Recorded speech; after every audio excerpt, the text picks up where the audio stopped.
hal qodob dalka Soomaaliya bisha shirkadda ayay u asaysteen in madaxweyne doortaan inay doortaan in nabad galaan Allah ka dhigo ugu duceynaa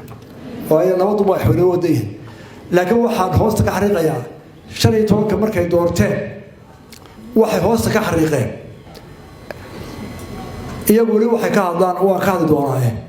inaan dib isu soo sheegan 15 May maxay tahay 15 May waa maalintii SYL asaasay ka bacdi waxay bixiyeen maalintii dhalinyarada labada magac ay ku beegaanayeen tamaanta madaxweynahooda meel taariikhsiga ma yeelan waan ka bareereen waxaana casnimo haysataa dadka Soomaaliland u dhashay ee halkan iyagu magac ku ahaa ee wax dhaarkood wax ka tareen ay qarqad jaamacadda wax ka asaasay ka dhiseen ee aabayaashood magac iyo taariikhda ku lahaayeen ee intay tageen xamar yiri waxaan nahay waxaan matalnaa Soomaaliland oo baarlamaankan u goleynaa oo waan codeynaa marba toon qiyaami baa jooga dadkii maxaa ku dhacay xamar intaasoo caalim baa joogto diinta la akhriyo xadka la akhriyo intaas wanaag la isla aqoonay haddana ka dhaariyay iyo ka dooranaya iyo ka codka siinaya waxa uu yahay qofka Soomaaliland ka tagay ee baarlamaanka tagaya inaanu cidna mataliyo nin aqligiisa iyo kuwayahan soo shaqatay حتى جاليد ما كان كدورتي isaga damirkiisu kaasi iyo ka ogolaaday ee doonaya in masiirkiisa ka taliya horta waa damiriyay laba sano wax isma dhaaba qolada ay doortaan waxa ka soo gaara codka Soomaaliland iyo walaal Soomaaliland baarka joogtana dhibaatada ka gaadhana anaga nooma eersadaan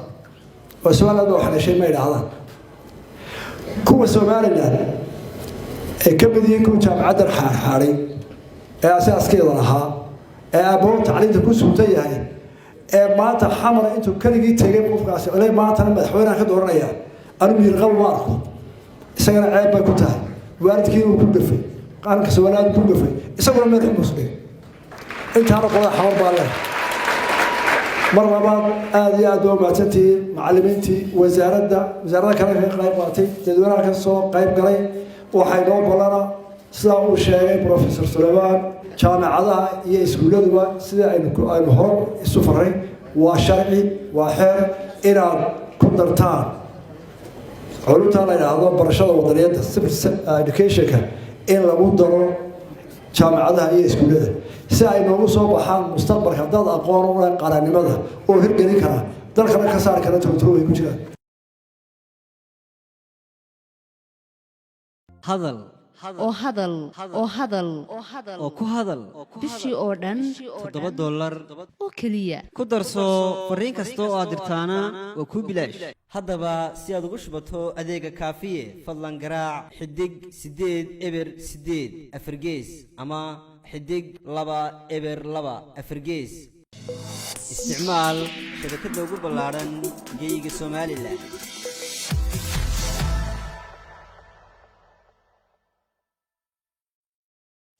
dahabshiil oo la jaan qaadaya isbeddelka tiknoolajiyadda kuna fududaynaya hannaanka aad lacag u diri karto waxa uu hadda kuu soo kordhiyey in marka aad lacag dirayso aad ku bixin karto kaadhkaaga bangiga dhammaan xarumaha dahabshiil ee qaaradda Yurub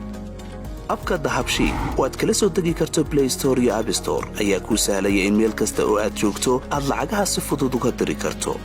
sidoo kale website-ka dahabshiil ayaad si fudud lacag uga dhex diri kartaa goob kasta iyo goor kasta lacag kasta oo aad dirto waxa uu qofkaad lacagta u dirtay sikimo gudahoodu ku helaya adeegga e-dahab ee moobilkiisa gacanta waxa loogu shubi karaa akoonkiisa bangiga dahabshiil amaba waxa uu ka qaadan karaa dhammaan barnaamijyada dahabshiil ee dunida taxalladeeda dahabshiil hawl fudaydiyahaaga maaliyadeed